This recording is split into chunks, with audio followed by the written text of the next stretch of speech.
Champion strikes back. Max Verstappen wins the Sao Paulo Grand Prix. Charles Leclerc wins the Monaco Grand Prix to achieve his dream. Off goes Leclerc, through goes Hamilton. Lando Norris wins for the first time in Formula One.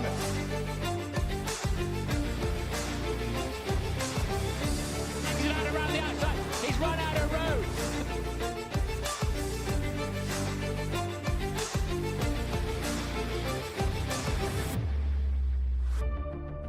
It's lights out and away we go. All right, everybody, welcome back to F-It, the Formula One podcast with me as host, Neil Curtis, and this is my daughter and co-host, Bekah. All right, so we got had quite a few races over the last few weeks, a nice little triple header of action going on. We're going, last time we did this, it was about an hour. We're still fiddling around. We're still figuring things out. As you can tell, I've got mostly college and football stuff behind me, but we'll figure out a way to start getting more Formula One stuff up behind us. We'll figure out better stuff for our intro. We're all working on it. It's brand new, so we'll just work it from here and hopefully get better and better every time, a little bit more every time. Yeah. All right, so had a triple header. First up was the Suzuka or Japanese Grand Prix. A little bit of a snooze fest, I would say. Like they had to they posted the like the not categories, but they posted the stuff for Overtake Award of the month, and their one for Suzuka was literally on the opening lap. Like it was right as the race started, and it was Carlos Sainz making an overtake. There was no other overtakes for them to put in there for the whole race. Like there was not a single overtake as soon as the race got going. I was gonna say, I think the overtake award for that one is exhaustion overtaking me and putting me to sleep. That would be my overtake award. Definitely. For Suzuka is like I even like at one point almost made a conscious decision to take a nap during that race. That's I was insane. like, nothing's going to happen. I was hyped up because it was a good over a third, almost halfway through the race. I was like, yeah, this isn't going anywhere. So I took a little cat nap, woke up about 10 laps later, everything was still the same. I think that was one of very few races where the top 6 did not change. Well, they changed. The top 10 didn't change. The top, yeah. The 10 who started were the 10 who finished, which was good for Haas because Ali Behrman managed to qualify 10th in that one. Yes. Finished 10th. I would say the biggest news of that race before the race even started was the Haas design. Their livery was amazing. It was absolutely incredible. I love the way they did the cherry blossoms on it. I love the way Toyota, because the racing guy, incorporated and just the entire look for the car that weekend was incredible. I thought Red Bull also had a really awesome look. The all white with the single red dot for the rising sun, representing Japan, their Honda engines. I thought was pretty cool too, but I think the Haas livery kind of took it away that weekend and kind of won the race before the race even started. Okay. What? See, I'm now kind of an obligatory Red Bull fan because Yuki Tsunoda got the promotion to Red Bull. Mm-hmm. We mentioned it briefly at the end of the last episode because I think we recorded that episode that night, and then the next morning woke up, Yuki Tsunoda's driving for Red Bull. Yeah. So big move there. Yeah. Took Liam Lawson out after 2 races. 2 races, Australia and China. Yep. So Yuki's in. He's been in for 3 races now. Mm-hmm. He got 2 points. Okay. Liam Lawson still hasn't scored. But he got 2 points in Bahrain. Cool. Yeah. All right. Anything else for Suzuka? I mean, that's still a bucket list Grand Prix for me. Definitely. Honestly, maybe not as excited as maybe I once was, but still, especially if they keep it in the spring. If you look around that track and look at the different places you can go, especially the places you can go on like just general admission entry, there's some pretty nice vantage points you can get just kind of sitting on the hillsides and in the grass. So definitely one that I will try to get to in the future. Definitely a very interesting track with the figure eight. Yeah. So it's the only figure eight or one of two? I think it's the only figure eight. We shall fact check that eventually. All right. So Suzuka's out next weekend. Very next weekend was the Bahrain Grand Prix. Ooh, which was a lot better. Definitely. I mean, it still probably wasn't the most exciting race we've come across, but it was still there was a lot more going on.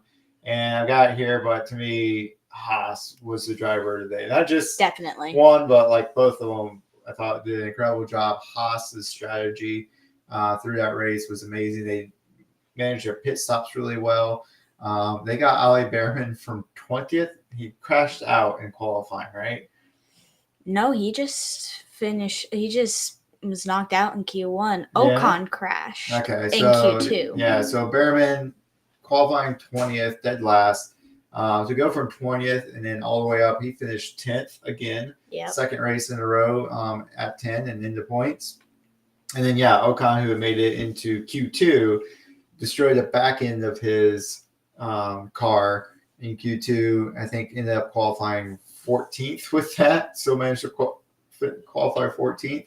And then he made it into 8th place by the end of the race. Very good points for Haas. Great points grab for Haas in that one.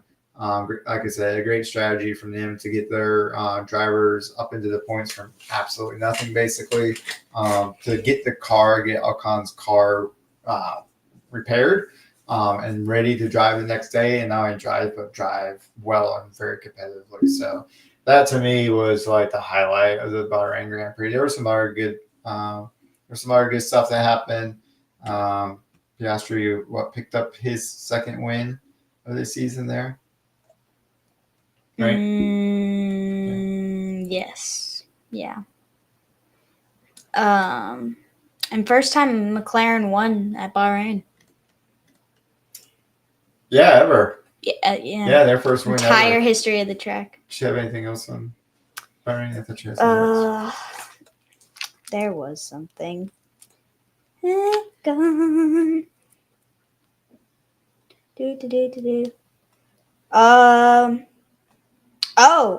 George Russell had an insane race given the malfunctions he was enduring. Oh, was that the malfunction That race? was the race where his car was breaking down bit by bit. like his transponder was all over the place. So at some point it was showing him dead last when he was really still in second. At some point it showed Leclerc overtaking him, I believe, when he was still in second. I saw a post afterwards on Instagram where you on F1 TV, you can look to see where each driver is transponding, where their transponders are pinging them. George Russell was out in the middle of the field next to the track, apparently. Yeah, very chaotic race for George Russell, but he held on, persevered, made it to the very end. Good points for Mercedes. Yeah. Good race for Ferrari overall, really. I mean, when you consider McLaren took 2 out of the top 3 spots, Russell had a strong drive. Ferrari followed behind with a 4-5 finish that kept Red Bull out of the top 5. So something you see very often, Max Verstappen finishing 6th, a whole 7 seconds off of 5th place Lewis Hamilton. So just kind of a weird race overall, I think, for some of the typical front runners in here.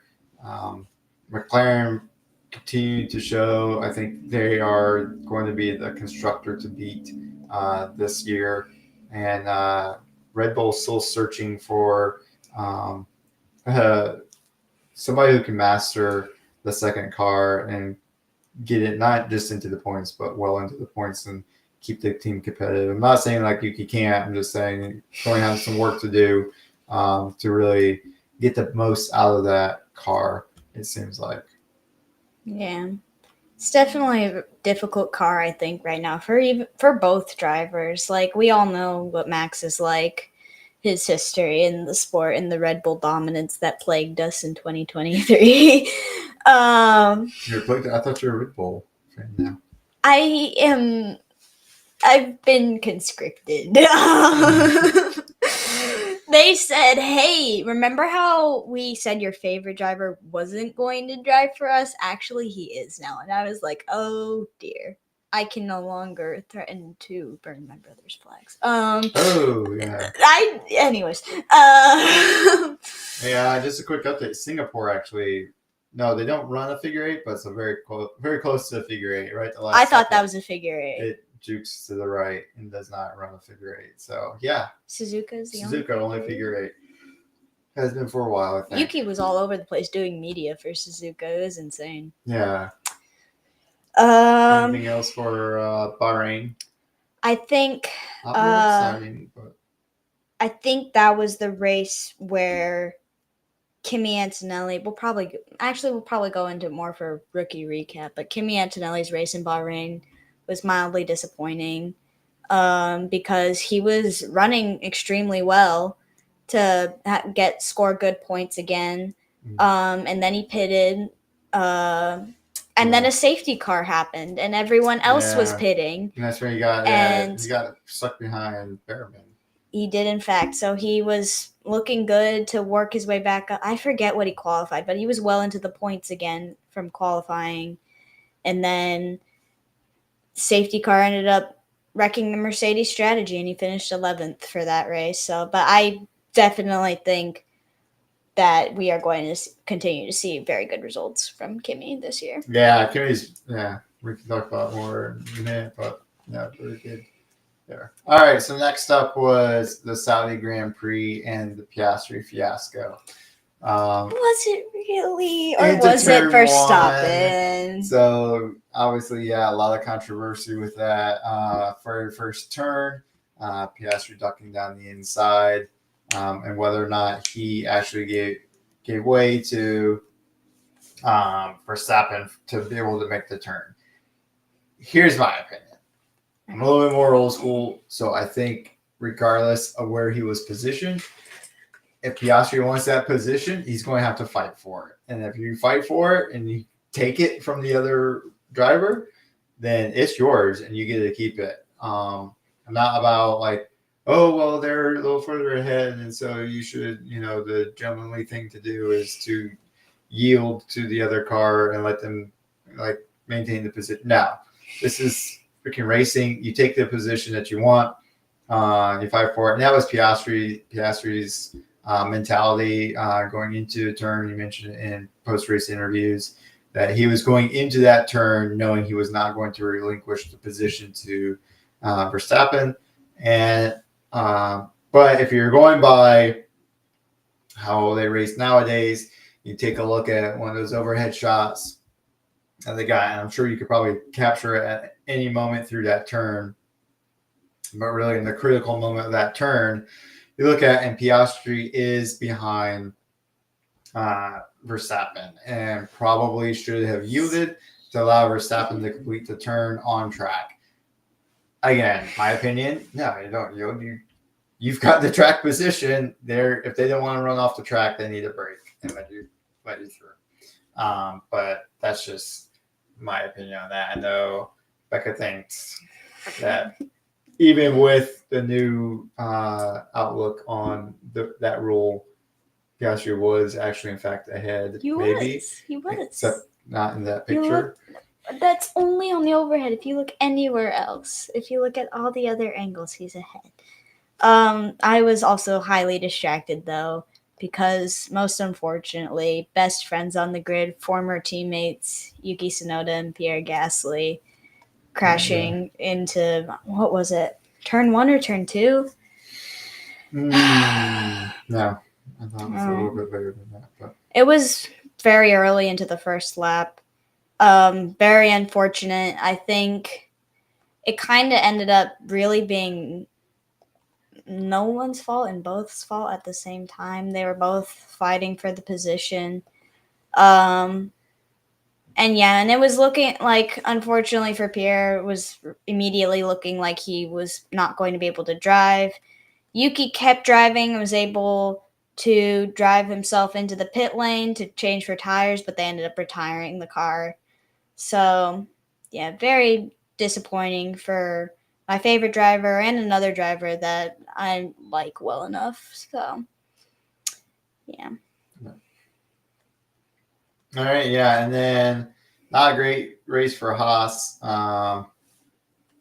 finishing off at 13 and 14.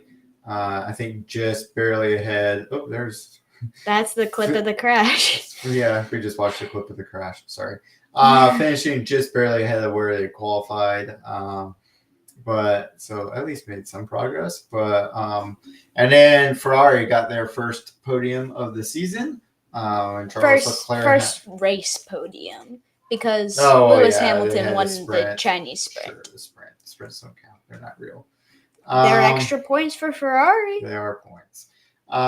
So the first race podium of the season, and when Charles Leclerc with a really fantastic drive after his pit stop, I think went on to hards, stayed on hards, and ran it all the way to the end, and really did an amazing job reeling in Lando Norris or George Russell, who had been having a strong race and been running really well. And then he really reeled in Russell. Russell was probably having some tire deg, but Leclerc really pushed the car, set several fastest laps on his pursuit there, and managed to get in and overtake Russell quite easily, which was kind of surprising because at the beginning of the race, the Mercedes kind of pulled away from the Ferrari and opened up a pretty decent little gap.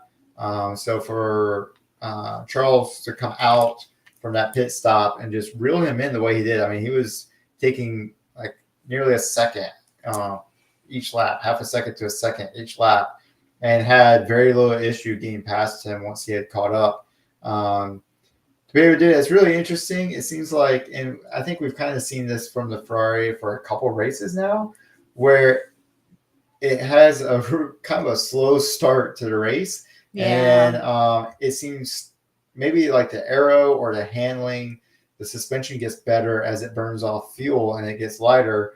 It becomes easier to work with as it goes on because while we haven't seen podium results like this, we have seen some instances where in the second half of the race, Leclerc in particular, but even Hamilton to an extent, have come on and had better second halves of their race as opposed to their first half. And this was kind of like even stronger indication of that with Leclerc picking up that third place finish. Yeah. And I think probably going to go in this again. Kimi Antonelli bouncing back from Bahrain, finished 6th. I don't know. Did he move up at all or did he drop down? No, I'm not sure.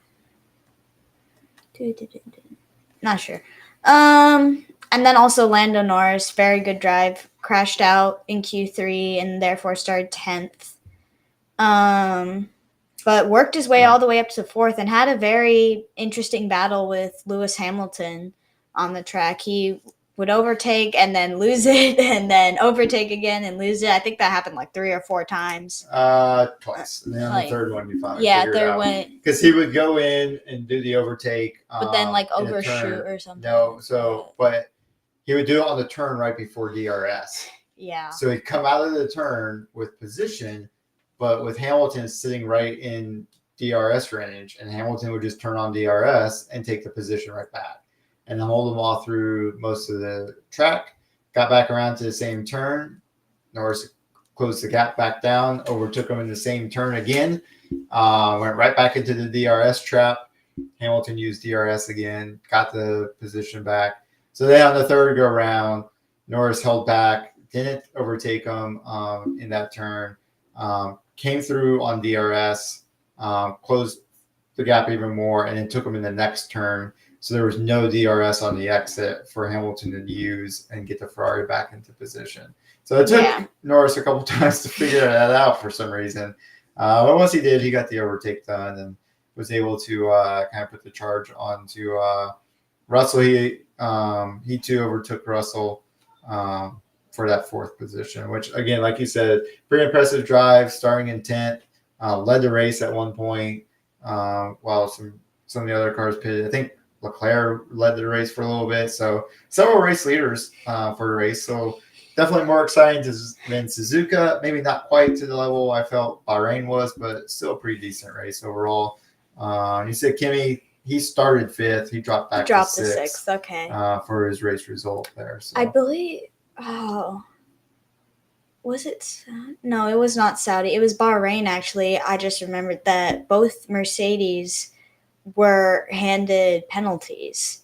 They were given one-place grid penalties after Ocon's crash in qualifying because Mercedes pushed them out of the garage early when they were restarting qualifying. That's true. And I think that was like it caused like a hazard in the pit lane or something, or they were just moving too early.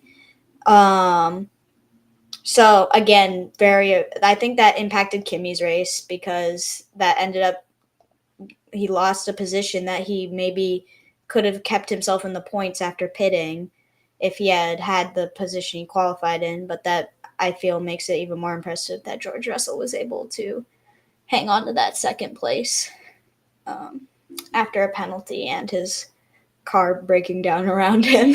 Yeah.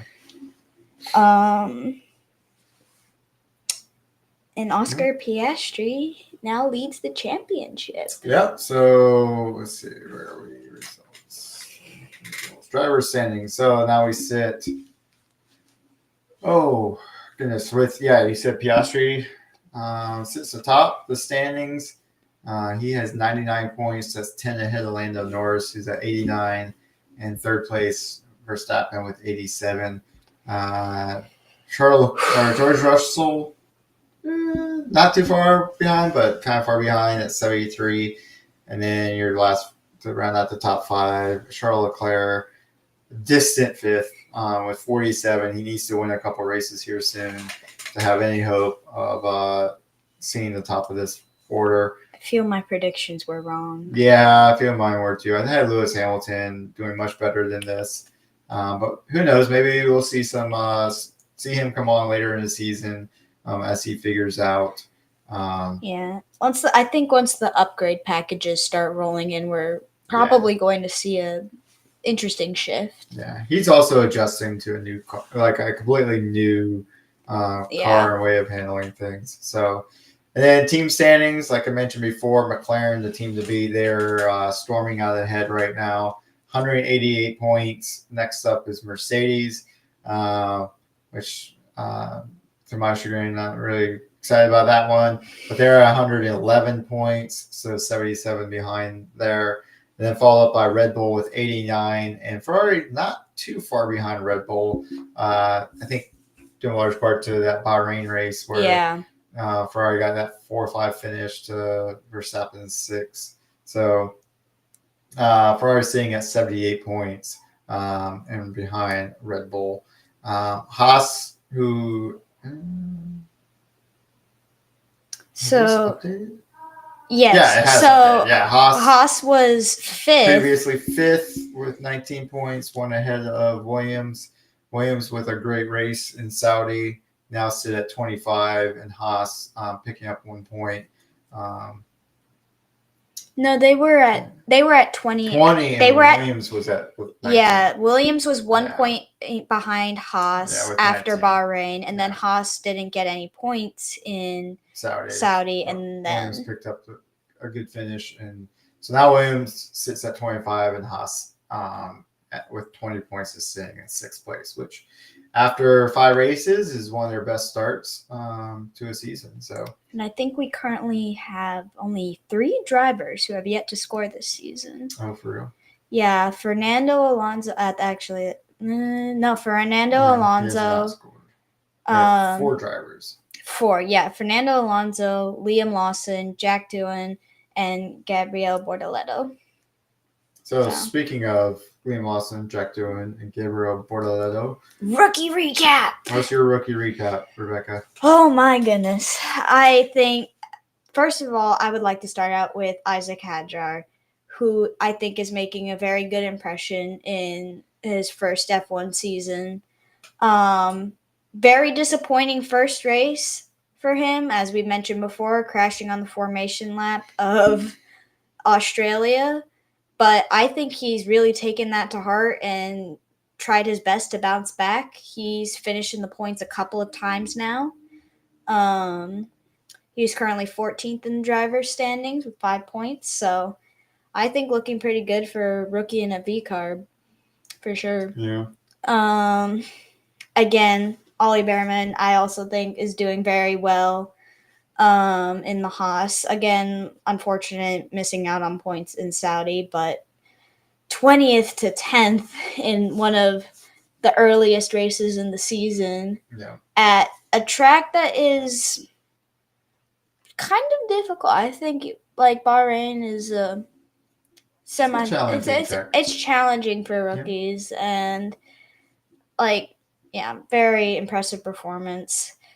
Said it so many times now. Kimi Antonelli picking up very good points for a rookie season in the Mercedes. Yeah, he's at 6. Yeah, he is 6th in the driver's standings. He's ahead of Lewis Hamilton. He is ahead. Oh my goodness. 7 points. He is ahead of the man he replaced, everybody. He has 38 points. Oh my goodness. That's actually really impressive. Oh,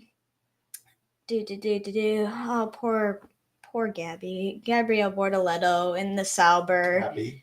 Yeah, that's what everyone calls him. Okay. Okay. I feel very sad for him. He's had an impressive career in an F2 and still hasn't been able to pick up points. I don't think he's made it out of Q1 in qualifying yet. You drive a kick Sauber and get out of Q1. A Lance Stroll, anyone? Liam Lawson, another driver who's yet to pick up points, both in the Red Bull and the V-Carb. You drive a Red Bull and get out. Oh, wait a minute.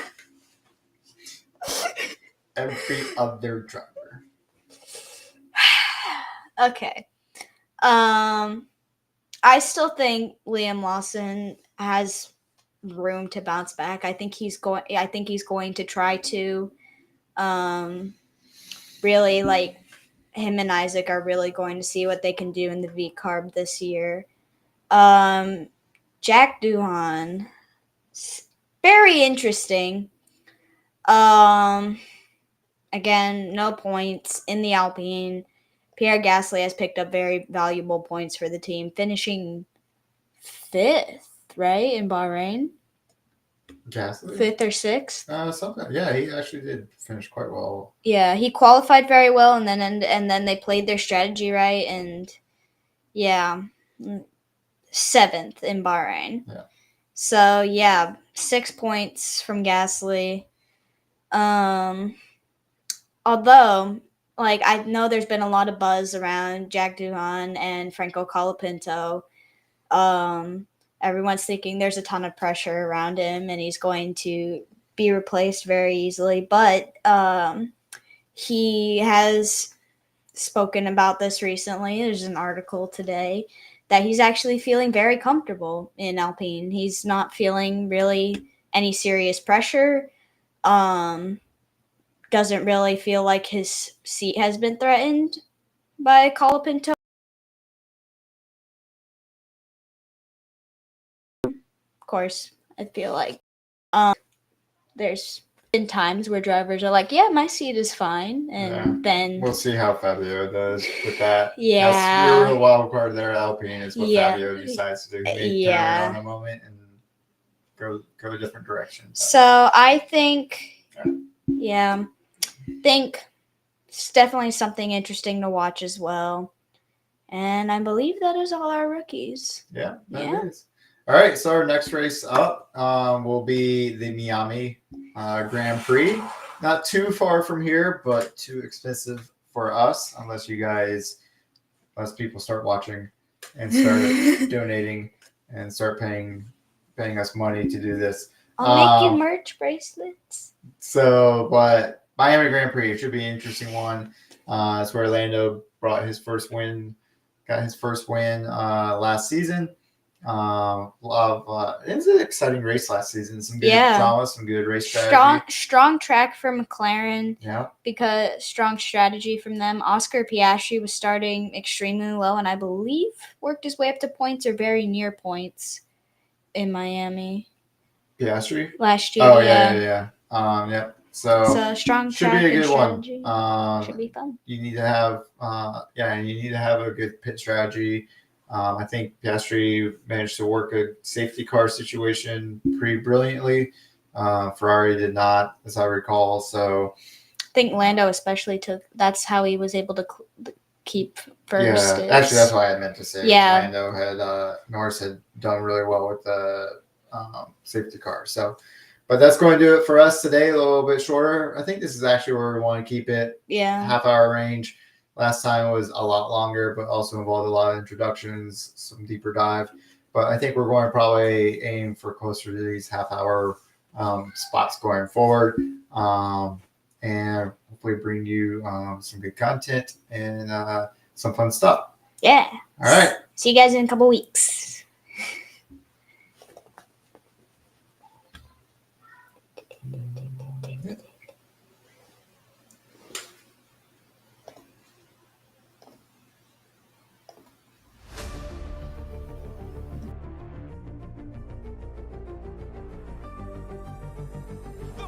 Champion strikes back.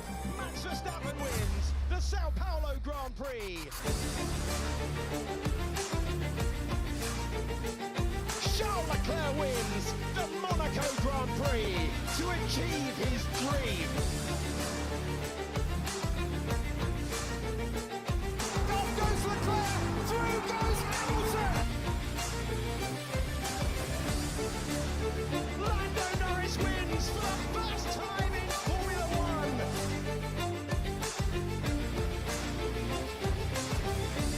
He's out around the outside. He's run out of road.